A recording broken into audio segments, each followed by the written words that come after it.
Shalom dan salam sejahtera kepada saudara-saudari yang saya kasih dalam nama Tuhan Yesus Kristus. Dan dimanapun kita berada pada hari ini, baik di rumah kita masing-masing, bersama keluarga di dalam pertemuan ibadah berkumpul, dan kita percaya bahwa kita akan diberkati bersama. Nah, untuk meneruskan ataupun sebelum kita melihat dan belajar daripada firman Tuhan, ada baiknya lebih baik kita berdoa, dan saya akan pimpin dalam suara yang dengaran. Bapa di surga, Tuhan kami terima kasih atas kebaikan-Mu pada pagi hari ini. Kami bersyukur kepada-Mu ya Tuhan, karena berkat kasih dan kebaikan Tuhan di dalam kehidupan kami. Kami tahu Tuhan punya karya yang begitu indah, sehingga setiap umat-umat-Mu yang beribadah di mana juga pada saat ini, baik yang bersekutu secara kelompok ataupun bersama keluarga masing-masing, kami berdoa supaya Tuhan memberkati, dan kiranya campur tangan daripada Allah sehingga semua umat-umat Tuhan akan diberkati dengan firman Tuhan yang menjadi makan rohani kami. Bicara Tuhan, hamba-Mu manusia biasa, tidak lebih daripada yang akan mendengarkan, tapi kiranya firman Tuhan akan memberkati kami bersama. Terima kasih Tuhan Yesus Kristus, kami berdoa dalam nama Yesus Kristus. Amin. Nah, saudara yang yang saya kasih dalam nama Tuhan Yesus Kristus. Nah, pada hari ini saya ingin membawakan kepada kita dua ayat firman Tuhan dalam kitab Roma. Yang pertama dalam kitab Roma 3 ayat 23 dan Roma 6 ayat 23. Nah, firman Tuhan berkata seperti begini. Roma 3:23 yang pertama, karena semua orang telah berbuat dosa dan telah kehilangan kemuliaan Allah. Dan kedua, Roma 6:23, sebab upah dosa ialah maut, tetapi karunia Allah ialah hidup kekal di dalam Yesus Kristus. Nah, inilah firman Tuhan, tulisan Paulus kepada jemaat di Roma. Nah, saudara yang saya kasih dalam nama Tuhan Yesus Kristus, dari pada hari ini saya sangat rindu untuk mengungsikan kepada kita satu bagian ataupun firman Tuhan yang bertemakan hidup kudus dalam Kristus. Saya dan saudara harus memiliki kudusan. Saya dan saudara harus hidup kudus di dalam Yesus Kristus. Nah, kenapa? Nah, secara umumnya saya percaya saudara bahwa semua manusia di dunia ini takut akan kematian. Ya. Siapa yang tidak takut akan kematian? Makanya kita lihat sampai saat ini, manusia berusaha menjaga dirinya, manusia berusaha untuk menjaga kesehatannya. Ada juga orang yang punya banyak simpanan obat-obatan di rumah. Baik obat-obatan yang dibelinya dari farmasi ataupun produk-produk lain yang untuk menjaga kesehatan, untuk kesejahteraan, untuk kesehatan agar kita ada umur yang panjang. Nah, itulah sebagian daripada usaha manusia di dunia ini untuk memperpanjangkan kehidupannya. Dan kalau seingat saya saudara, seawal tahun 2020 ya, sejak virus corona ataupun wabah corona melanda dunia dan telah menggemparkan dunia ini ya, karena virus corona boleh menyebabkan kematian setiap hari ya, setiap hari pasti ada kematian ya. Di Sabah semalam ya, juga ada beberapa orang yang telah meninggal, dan dilaporkan pada semalam di Malaysia ada 1228 case dan di Sabah saja ada 889 case. Begitu banyak orang yang dijangkiti oleh virus. Nah, penyebaran virus ini saudara sangat cepat menular sekali, baik lewat sentuhan, baik dalam batuk-batuk dan sebagainya. Sehingga kalau kita keluar rumah ataupun kita memasuki suatu tempat, kalau kita pergi beli barang di supermarket atau sebagainya, namanya keluar ke satu tempat, saudara, kita harus diwajibkan cek suhu, ya. Kita harus wajib memakai mask agar tidak menjangkiti ataupun agar kita tidak dijangkiti oleh orang lain. Kalau kita memasuki sesuatu tempat, padahal saudara kita tahu bahwa virus ini hanya dapat menyebabkan kematian secara fisik, ya, kematian secara jasmani saja. Tetapi begini, ya, yang mengherankan kita adalah ada banyak manusia takut akan kematian, ya, dibanding takut berbuat dosa, ya. Karena firman Tuhan mengatakan dalam Roma 3:23, saudara, akibat dosa menyebabkan manusia kehilangan kemuliaan Allah, ya. Manusia akan kehilangan kekudusan.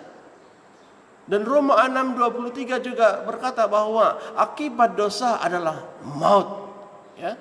Akibat perbuatan dosa adalah kehilangan kemuliaan Allah, akan mengakibatkan maut.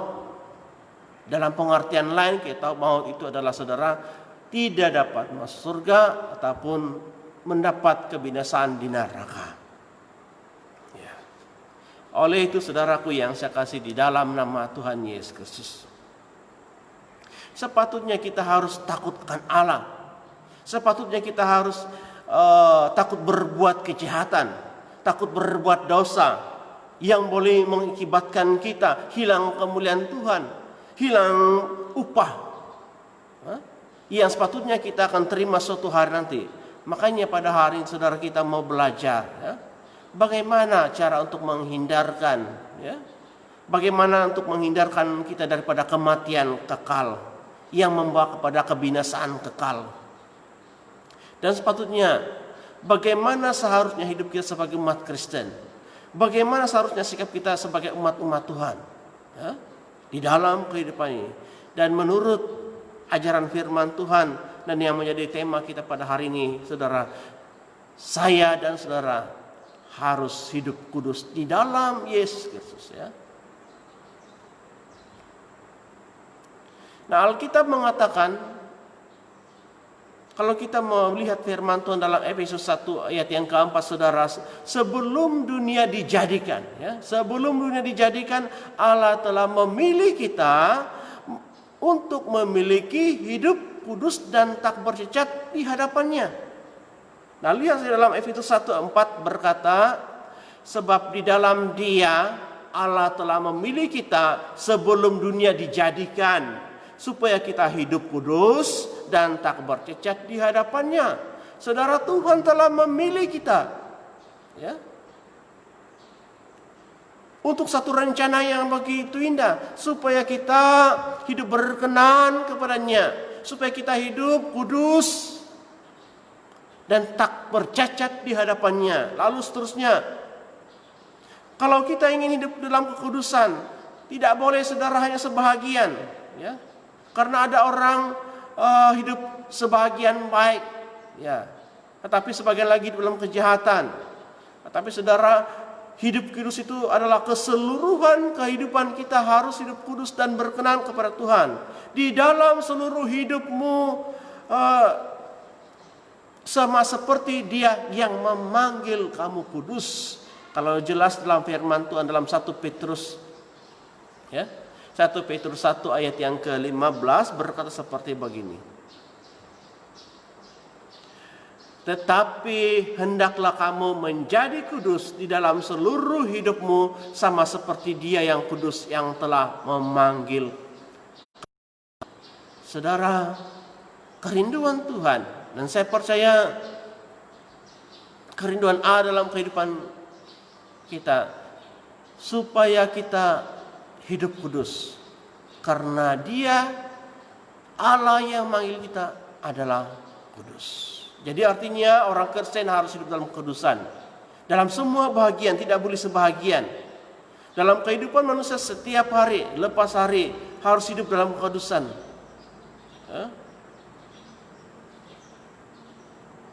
Dan hal yang perlu kita tahu sebagai orang Kristen, yaitu kita harus menjauhi hidup kita daripada virus-virus dosa. Virus-virus atau perbuatan-perbuatan yang boleh mengakibatkan manusia, yang boleh mengakibatkan kita manusia hilang akan keselamatan yang kekal. Ya. Saudara, keselamatan itu adalah milik kita sebagai orang-orang yang telah dipanggil, dipilih, dan dikuduskan oleh Allah. Makanya mari kita hiduplah dalam kekudusan. Tetapi persoalannya adalah bagaimana kira-kira hidup kudus itu. Nah, sebagai sebagai umat percaya, sebagai anak-anak Tuhan, kita harus hidup mutlak, ya. Hidup di dalam pimpinan kuasa Allah, hidup di dalam pimpinan kuasa firman Tuhan. Hidup kita tidak boleh ditawar-tawar. Kita harus hidup menurut firman Tuhan. Kita harus hidup menjadi penurut Allah. Itu dalam firman Tuhan, dalam kalau kita lihat dalam Efesus 5 ayat 1 berkata, sebab itu jadilah penurut Allah seperti anak-anak yang kekasihnya. Maksudnya bagaimana? Ini adalah kita harus hidup menurut firman Tuhan, ya. Kita harus menurut ajaran firman Tuhan. Kita harus hidup di dalam kasih-Nya Tuhan. Kalau kita ditawarkan dengan kebaikan ataupun kemewahan dunia sekalipun, saudara, kalau itu boleh membuat iman kita jatuh, kalau itu boleh membuat kita hidup berdosa, kalau itu boleh membuat kita hidup dalam kejahatan, maka hal inilah yang perlu ditolak di dalam kehidupan kita, dihindarkan dalam kehidupan kita, karena akhirnya, saudara, akan mengakibatkan kita kehilangan kekudusan, hilang kemuliaan. Sebab orang Kristen harus hidup kudus, harus menuruti perintah-perintah Allah di dalam kehidupan ini. Seterusnya kita lihat dalam Injil Yohanes. Yohanes 14 ayat yang ke-15 berkata seperti begini. Jikalau kamu mengasihi aku, kamu akan menuruti segala perintahku. Siapa yang berkata ini? Tuhan Yesus. Tuhan Yesus berfirman, Tuhan Yesus berkata kepada murid-murid pada waktu itu dalam Yohanes 14 ayat yang ke-15. Kata Tuhan Yesus, kalau kamu mengasihi aku, kalau saya dan saudara mengasihi Dia, kalau saya dan saudara mengungkapkan mengasihi Dia, maka kita harus menuruti perintah-perintah Allah. Apa perintah Tuhan? Semuanya tertulis dalam Alkitab. Segala perbuatan-perbuatan yang diingini oleh Tuhan Yesus, semuanya sudah dinyatakan dalam firman Tuhan. Hanya kita harus menuruti saja, mengikuti setiap kehendak perintah Tuhan. Ya. Perintah Tuhan sangat jelas sekali dalam kehidupan kita. Tuhan mau kita menuruti segala perintahnya demi membuktikan bahwa kita mengasihi Tuhan.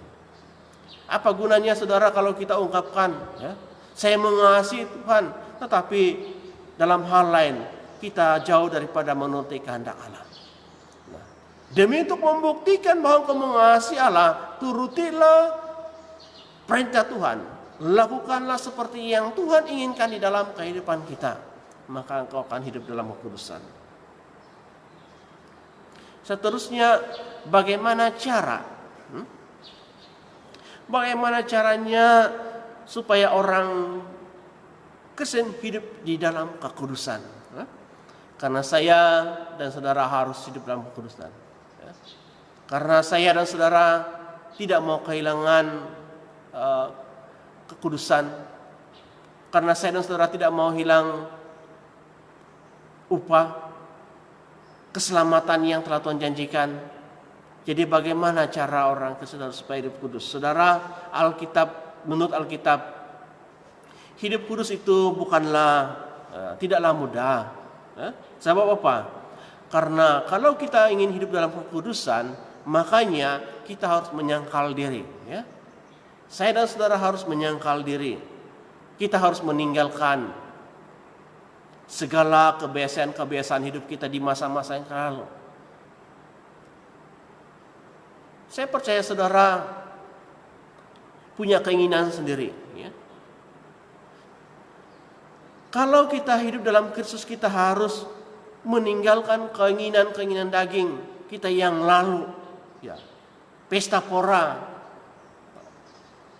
suka kepada kemabukan dan sebagainya, harus kita tanggalkan di dalam kehidupan kita. Kalau kita mau hidup sesuai dengan firman Tuhan, kalau kita mau hidup di dalam kekudusan, makanya segala tabiat-tabiat kita yang lalu, kebiasaan-kebiasaan yang lalu yang boleh membawa kita kepada kejahatan dosa harus ditanggalkan di dalam kehidupannya, dalam kita. Jadi proses untuk hidup kudus bukanlah mudah bagi orang yang sudah biasa dengan tabiat-tabiat yang lama. Dan seterusnya, bukan itu saja. Seterusnya ada hal perkara yang harus kita taati, ya, yang kita taati dan lakukan, yaitu diantaranya, pertama, orang Kristen harus percaya bahwa firman adalah sesuatu yang tidak dapat dibantah dan ditaati oleh manusia. Saya dan saudara harus mentaati ajaran firman Tuhan. Dikatakan dalam Mazmur 119 ayat 105 mengatakan seperti begini, firman-Mu itu pelita bagi kakiku dan terang bagi jalanku. Siapa lagi yang boleh membuat jalan kita ataupun jalan kita lurus sesuai dengan kehendak Tuhan? Itulah firman Tuhan. Artinya firman Tuhan yang telah diberikan oleh Allah sejak semula, saudara, harus berada di posisi yang teratas di dalam kehidupan kita. Firman Tuhan harus berada di posisi yang teratas, yang terutama dalam kehidupan kita. Dan firman Tuhanlah yang akan selalu menolong kita supaya kita hidup di jalan yang sesuai dengan kehendak firman Tuhan. Firman Tuhan yang menolong kita supaya kita hidup kudus di hadapannya Allah. Firman Tuhan mengajarkan kita bagaimana kita hidup baik. Ya. Firman Tuhan mengajarkan bagaimana kita dapat menjagai kehidupan kita, jalan hidup kita. Firman Tuhan menyadarkan kita daripada perlakuan hidup kita. Dan firman Tuhan juga mengajar kita supaya kita hidup di dalam pertaubatan. Sepertinya satu tokoh, yaitu Raja Daud, ketika ia berdosa oleh karena bersetubuh dengan Batseba, saudara. Ya. Namun datanglah firman Tuhan melalui seorang nabi. Saudara yang saya kasih dalam nama Tuhan, tetapi di sini kita dapat lihat bagaimana Daud adalah seorang pribadi yang cepat bertobat apabila mendengar firman Tuhan. Dan Daud bertobat daripada kesalahannya. Walaupun anak hasil daripada persembahan itu mati, tapi saudara, Daud bertobat apabila dia mendengar firman Tuhan. Saudara, tatkala kita mendengar suara Tuhan lewat firman Tuhan, apabila kita bertobat daripada kesalahan, pada masa itulah kita akan mengalami kekudusan dalam hidup kita, karena kita sadar dan bertobat. Maka itu dikatakan dalam firman Tuhan dalam Yohanes 15 ayat ketiga, kamu sudah bersih oleh firman yang kukatakan. Saudara, bila kita dengar firman Tuhan, bila kita mendengarkan suara firman Tuhan dan bertobat daripada kesalahan, saudara, pada masa itu saudara dikuduskan oleh firman Tuhan. Jadi dengarkan firman Tuhan. Jadikanlah firman Tuhan sesuatu ajaran yang tidak dapat dibantah, tetapi harus kita taati sebagai orang percaya kepada Yesus Kristus. Nah, seterusnya yang kedua, orang Kristen harus peka kepada suara Roh Kudus, ataupun jangan mendukakan Roh Kudus. Di dalam Yohanes 14:26 berkata seperti begini, saudara. Tetapi penghibur, yaitu Roh Kudus, yang akan diutus oleh Bapa dalam namaku, dialah yang akan mengajarkan segala sesuatu kepadamu dan akan mengingatkan kamu akan semua yang telah kukatakan kepadamu. Itulah yang dikatakan oleh Tuhan Yesus. Nah, ini janji Tuhan Yesus kepada para muridnya pada waktu itu, bahwa nantinya mereka, para murid, tidak akan ditinggalkan sendirian, sebab mereka ada teman yang sejati yang menyertai dalam kehidupan mereka. Kemana mereka melangkah, kemana mereka pergi melayani, ada kuasa Roh Kudus dalam penyertaan, dalam melindungi mereka. Sadar atau tidak saudara, Roh Kudus Tuhan senantiasa menyertai kita kemanapun kita pergi. Saat kita mungkin dalam keadaan duka cita, kita tahu, sadar tidak sadar kita sedang dihibur oleh Roh Kudus Tuhan, supaya kita tetap bersabar dalam segala sesuatu yang kita hadapi. Jadi saudaraku, firman Tuhan, firman Tuhan dan Roh Kudus merupakan seolah-olah satu package, yang dapat kita pakai sebagai perisai dalam kehidupan kita, sebagai senjata kita untuk melawan segala macam bentuk virus-virus dosa di dunia ini. Sebab kita tahu bahwa akibat dosa, kata firman Tuhan, akibat dosa adalah maut. Itulah kata firman Tuhan. Tetapi orang yang hidup dalam Kristus, orang yang hidup di dalam Kristus, saudara, tidak usah takut. Sebab Tuhan Yesus Kristus sudah mengingatkan kepada kita. Tuhan Yesus sudah berjanji kepada kita, melalui Roh Kudus-Nya Dia akan berserta dimanapun kita berada. Dia yang akan menyadarkan kita melewat Roh Kudus-Nya. Dia akan menyadarkan kita kalau yang kita buat itu betul ataupun salah. Makanya itu saudara, maka itu saya ungkapkan bahwa orang Kristen harus peka kepada Roh Kudus, suara Roh Kudus. Dan jangan mendukakan Roh Kudus. Kenapa? Sebab sejujurnya ada banyak manusia di dunia ini lebih menuruti keinginan hati, keinginan dagingnya, daripada menuruti keinginan roh. Tetapi jikalau kita menuruti kehendak Roh Kudus dalam hati kita, saudara, maka pastinya kita dapat menjagai kehidupan kita. Kita dapat menjagai kekudusan kehidupan kita. Makanya pasti kita tidak akan hilang keselamatan kekal di surga, seperti yang telah Tuhan janjikan di dalam kehidupan kita. Yang ketiga, kita harus ataupun kita wajib hidup dalam kebenaran. Kenapa dalam kebenaran? Kenapa kita harus hidup dalam kebenaran, saudara? Sebab Yakobus mengatakan dalam firman Tuhan adalah bahwa bila orang hidup dalam kebenaran, bila orang hidup benar, maka permohonannya akan diindahkan ataupun didengar oleh Tuhan, dijawab oleh Tuhan. Lihat dalam Yakobus 5 ayat 16b berkata, doa orang benar bila dengan yakin didoakan sangat besar kuasanya. Mujizat besar terjadi, kuasa besar terjadi, saudara, bila didoakan oleh orang-orang benar, bila didoakan oleh orang-orang yang hidupnya kudus. Makanya saya mengajak kita supaya kita hidup di dalam kekudusan, menanggalkan segala keinginan-keinginan daging, perbuatan-perbuatan lama yang boleh menghalang kita daripada mendapat berkat Tuhan. Tetapi hiduplah benar, hiduplah kudus, karena doa orang benar bila dengan yakin didoakan sangat besar kuasanya.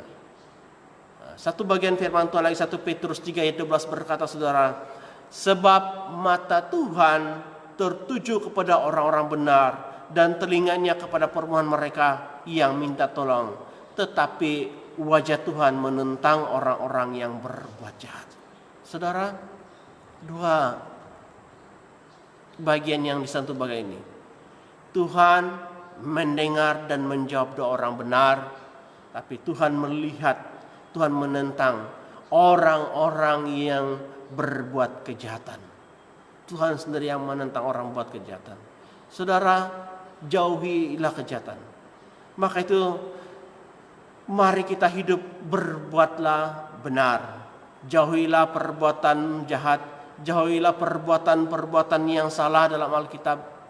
Jauhilah perbuatan-perbuatan yang boleh menyalahi undang-undang, tetapi hiduplah di dalam kekudusan. Saudaraku yang berbahagia, hidup kita sebagai manusia dunia ini seperti sebuah bejana di tangan si pembentuk. Dan si pembentuk itu, saudara, adalah Tuhan Allah itu sendiri. Maka itu biarlah Allah membentuk hidup kita, menguduskan hidup kita, menjadikan hidup kita lebih berkenan kepadanya. Dan di pihak kita sendiri, mari kita berusaha, mulailah hidup kita hidup dalam kekudusan di dalam Kristus. Saudaraku yang percaya, saudaraku yang berbahagia, saya percaya bahwa ada banyak manusia takut akan kematian secara jasmani atau secara fisik, ya. Apalagi diperhadapkan dengan virus yang semakin meningkat pada saat ini, yang telah meragut banyak jiwa atau banyak nyawa. Tetapi begini, mari kita percayalah kepada Tuhan. Saya mengajak kita percayalah kepada Tuhan, berharaplah kepada pertolongannya, dan hiduplah kudus di dalam Kristus. Sebab walaupun mungkin banyak orang hilang nyawa oleh sakit penyakit, tetapi hidup kudus di dalam Kristus pasti kita beroleh keselamatan kekal. Maka saudara, inilah firman Tuhan yang saya mau kongsikan kepada kita pada hari ini. Walau bagaimanapun keadaan kita, ya, meskipun kita diperhadapkan dengan ada berbagai kesulitan masalah, ada masalah ekonomi, ya, tetapi percayalah kepada Tuhan dan berharaplah kepadanya. Hiduplah dalam kekudusan, karena tanpa kekudusan, kata firman Tuhan, seorang pun tak mungkin akan melihat Allah. Tapi bila engkau hidup kudus, walaupun berhadapan dengan kematian secara fisik, pasti kita beroleh selamat.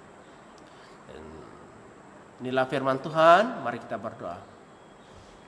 Bapa kami di surga, Tuhan kami Yesus Kristus, terima kasih atas firman Tuhan. Kami sungguh bersyukur kepadamu. Bapa di surga, Tuhan kami Yesus Kristus, kami tahu bahwa pada saat ini ada banyak jiwa yang mati setiap hari, ada banyak nyawa hilang setiap hari oleh karena virus penyakit corona yang melanda dunia, termasuk di negeri kami Sabah. Tapi kami berdoa supaya Tuhan campur tangan. Kami berdoa supaya Tuhan memberkati semua umat-umat-Mu di mana juga berada, biarlah tetap berharap kepada Tuhan dan pertolongan kepada Tuhan. Karena kami percaya, ya Bapa, bila kami hidup dalam kekudusan, sekalipun hilang nyawa, tapi kami pasti beroleh hidup kekal dan pasti hidup bersama dengan Tuhan dalam kerajaan surga. Bapa di surga, kesempatan ini kami berdoa untuk pemimpin negara Malaysia agar mentadbir dengan baik seperti yang Engkau tunjukkan, seperti yang Engkau inginkan di dalam kehidupan ini. Demikian pun kami berdoa untuk mereka yang bertugas di bidang perubatan, dokter-dokter, jururawat dan sebagainya, mereka yang bekerja di bidang keselamatan, Tuhan juga yang membungkusi mereka dengan darah-Mu supaya mereka dalam keadaan baik. Dan berkati kehidupan kami sepanjang minggu ini, ya Tuhan Yesus Kristus. Apapun yang kami kerjakan, kami tahu Tuhan memberkati. Terima kasih Bapa di surga, kami bersyukur kepada-Mu. Jemaat Tuhan yang berbahagia dimanapun engkau berada, kiranya berkat kasih daripada Allah Bapa dan anaknya Yesus Kristus dan persekutuan dengan Roh Kudus yang menyertai dan memberkati kita mulai saat ini sampai Maranatha. Yesus Kristus yang kedua kali, kami berdoa dan mohon semuanya dalam nama Tuhan Yesus Kristus. Amin.